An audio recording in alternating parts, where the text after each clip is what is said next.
अस्सलामुअलैकुम नाज़रीन, इस वीडियो में हम बात करेंगे बोलम 156 के पार्ट 1 के बारे में। एपिसोड के शुरुआत में काई कबीले में उरहान, अलाउद्दीन और सिपाही भेड़ों के पास खड़े होते हैं। उस्मान साहब के इशारे पर जहर कुतई आगे बढ़ते हुए कहता है, या हई, मैदान से एक अजीम काफिले की आमद है। बोझ ना उठा पाने वाले का कोई इलाज नहीं। नौजवान सबसे आगे होंगे, सुस्त सबसे पीछे होंगे। रास्ता बनाएं, भेड़ कंधों पर उठाए वो आ रहे हैं। ये सुनकर उस्मान साहब कहते हैं, चलो देखते हैं कि कबीले में सबसे तेज कौन है। इसके साथ ही सब सिपाही भेड़ें कंधों पर उठा लेते हैं और जरकुतै के तीर छोड़ते साथ ही सब दौड़ पड़ते हैं। भागते भागते एक सिपाही के धक्के से आयकुत खेमे के अंदर जा गिरता है। ये देखकर उस्मान साहब, बाला खातून और मलून खातून बहुत हंसते हैं। उरहान सबसे आगे भाग रहा होता है, अलाउद्दीन उसके पीछे होता है। भागते भागते ओगोस भी धक्के से गिर जाता है। कबीले के लोग भी इस दौड़ से लुत्फानंदोज हो रहे होते हैं और अपने पसंदीदा सिपाहियों के हक में नारे लगाते हैं। दौड़ का इख्तिताम उरहान की जीत के साथ होता है। वो अलाउद्दीन के साथ पुरजोश अंदाज में हाथ मिलाता है तो अलाउद्दीन उससे कहता है, मैंने तुम्हें जीतने दिया क्योंकि तुम्हारी शादी है भाई, वरना मैं जीत जाता। जवाब में उरहान कहता है, हाँ बिल्कुल ऐसा ही है। इसके साथ ही सब सिपाही भी आपस में मिलते हैं और उस्मान साहब आगे बढ़कर लोगों से कहते हैं, ऐ लोगों, बहुत से ऊंट, बहुत सी भेड़ें और बहुत से बैल कुर्बान किए जाएंगे। अब हमारे तमाम शहरों में यह खबर फैला दो। 40 दिन और 40 रातें खाना तकसीम किया जाएगा।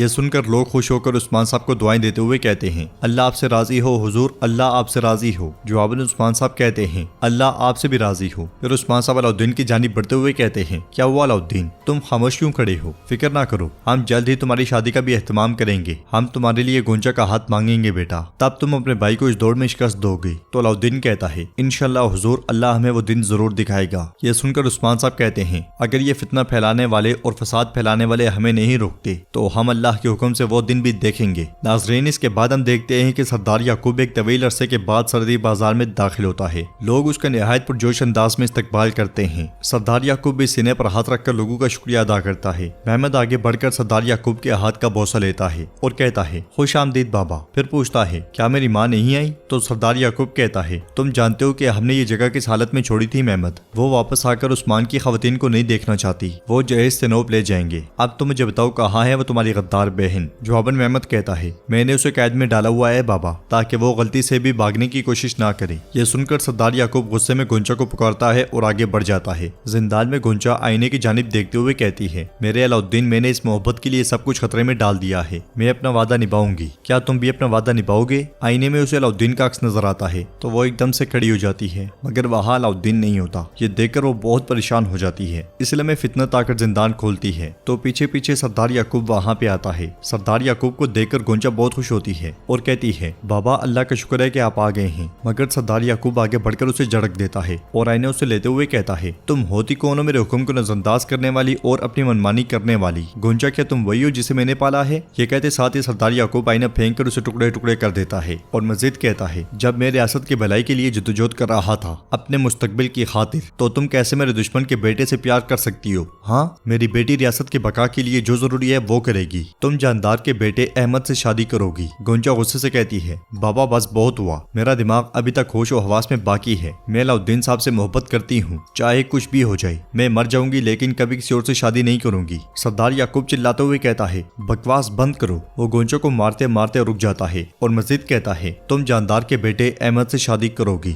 जल्द ही तुम्हारा मंगेतर यहाँ आ जाएगा। जाओ और उनके सामने पेश होने के लिए अपनी शक्ल ठीक करो। ये कहते साथ ही सरदार याकूब पलटता है तो गोंचा कहती है, मुझे अपनी माँ पर गुस्सा आता था लेकिन ताकत ने आपकी आंखों को भी अंधा कर दिया है बाबा। बाबा मैं आपको नहीं पहचान सकी। जवाबन सरदार याकूब गुस्से में उसका हाथ पकड़ते हुए कहता है, असल में तुम्हारी आंखें हकीकत देखने के लिए अंधी हैं, लेकिन मैं अंधी आंखें खुलवाना जानता हूँ। अगर तुमने दोबारा कोई गलती की और हमें शर्मिंदा किया तो मैं कसम खाता हूँ कि मैं तुम्हें और अलाउद्दीन को मार डालूंगा। अब मेरे सामने से हट जाओ। ये कहते साथ ही वो गोंचा को धक्का देकर जमीन पे फेंक जाता है। गोंचा परेशान होते हुए जमीन पर से आईना उठा लेती है। काई कबीले में उस्मान साहब अपने बेटों और सिपाहियों के साथ आगे बढ़ते हुए कहते हैं, हमारे सामने सबसे बड़ी रुकावट दरमियान और जानदार कबाइल का इत्तेहाद है। तो उरहान कहता है, वो मंसूबे बना रहे हैं, शादी पर भी आते हैं। वो जानते हैं कि आप शादी में कोई तोहफा कबूल नहीं करेंगे और आप सिर्फ सरदारों की वफादारी का मुतालबा करेंगे। जवाबन उस्मान साहब कहते हैं, बिल्कुल ऐसा ही है। वो सरदारों के जहनों को तब्दील करने की कोशिश करेंगे, वो दिखावा करने आएंगे। ये सुनकर अलाउद्दीन कहता है, सरदार याकूब, वो हमेशा से चुपके से काम करता है। उस्मान साहब कहते हैं, हम अपने भाइयों का खून बहाए बगैर इस इत्तेहाद को खत्म करने की कोशिश करेंगे, लेकिन मेगाजा के लिए तैयारियां जारी रखो। वो कुछ भी कर ले, हम अपने फतह से बाज नहीं आएंगे। इसलिए मैं सिपाही बेसुंगुर एक खत लाकर उस्मान साहब को देता है। खत पढ़ते हुए उस्मान साहब कहते हैं, उन्हें कोनूर मिल गया है। कोनूर ने जो सोना चोरी किया है उसकी कीमत अदा करेगा। उरहान, तुम कबीले में रहो, शादी शादी में मेहमान आएंगे, हिफाजती इकदामात इख्तियार करो और अलाउद्दीन तुम सरहदी बाजार जाओ, सरदार याकूब का इस्तकबाल करो, जरूरी मालूमात हासिल करो, कोनूर से मुकम्मल हिसाब लिया जाएगा, जरकुता सिपाहियों को तैयार करो। ये कहते साथ ही उस्मान साहब आगे बढ़ जाते हैं। नाजरीन, इसके बाद हम देखते हैं जंगल से सरदार जानदार अपनी बीवी और बेटे के साथ सरहदी बाजार की जानिब रवाना दवा होता है। इस लम्हे सामने से उसका सिपाही वहाँ पे आता है और सरदार जानदार की बीवी अपने बेटे से कहती है, जिंदगी में अल्लाह ने मुझे हर वो चीज अता फरमाई जो मैंने मांगी थी। एक होशियार सरदार और एक बेटा जो अपनी माँ की बात सुनता है। घोड़े से उतरने के बाद सरदार जानदार उस सिपाही से पूछता है, मुझे बताओ मेरे बहादुर, क्या तुमने वो फर्ज पूरा किया जो मैंने तुम्हें दिया था? तो सिपाही कहता है, मैंने उस्मान साहब के सिपाही को नूर साहब को ढूंढ लिया है। सरदार जानदार खुश होते हुए कहता है, शाबाश मेरे शेर शाबाश, सरहदों पर कोनूर मेरी हाकमियत की चाबी की मानिंद होगा, पहले मैं उसे अपनी मुट्ठी में ले लूंगा। सरदार जानदार की बातें सुनते हुए उसकी बीवी अपने बेटे से कहती है, देखो इन जमीनों में आपके वालिद की मनसूबाबंदी इक़्तिदार संभालने से पहले ही जारी है। तो अहमद कहता है, मैं आपकी बात सुनता हूँ और उन बातों को नजरअंदाज करता हूँ जो मैंने गोंचा खातून और अलाउद्दीन के बारे में सुनी है। जवाबन उसकी माँ गुस्से से कहती है, तुम अब भी उसे ऐसे देख रहे हो जैसे ये तुम्हारा फर्ज है। गोंचा तुम्हारी होने वाली बीवी है, उसकी इज्जत अब तुम्हारी इज्जत है।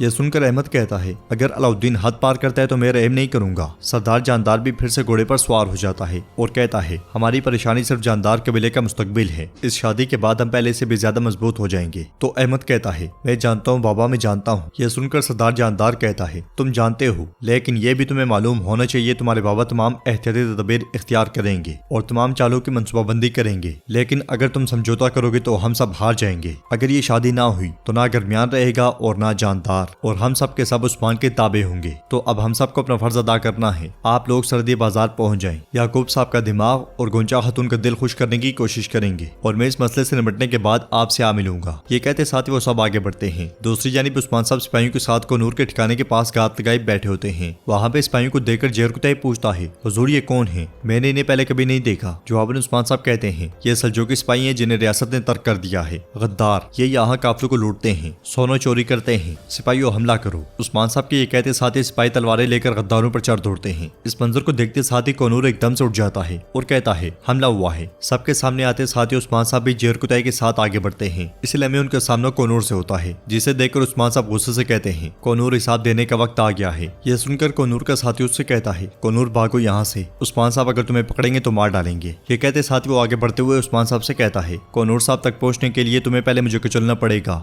ये कहते साथ वो सिपाहियों के साथ उस्मान साहब पर हमला कर देता है। उस्मान साहब भी सिपाहियों के साथ उन्हें काटना शुरू कर देते हैं। आइकुद सरबराह के साथ लड़ते हुए उसे दरख्त के साथ दे मारता है। वो जमीन पर गिरकर बिल्कुल बेहोश हो जाता है। ये देखकर कोनूर वहाँ से भाग पड़ता है। उसे भागता हुआ देखकर उस्मान साहब उसके पीछे आते हुए कहते हैं, कोनूर कहाँ भाग रहे हो? ये कहते साथ वो सब कोनूर के पीछे जाते हैं और नाजरीन एपिसोड भी इख्तिताम पजीर होती है। अगर आपको वीडियो पसंद आए तो वीडियो को लाइक करें, चैनल को सब्सक्राइब करें और बेल आइकन पर लाजमी से क्लिक कर दें। इंशाल्लाह मिलते हैं नेक्स्ट वीडियो में। तब तक के लिए रखें अपना और अपनों का बहुत ज्यादा ख्याल। अल्लाह निगहबान।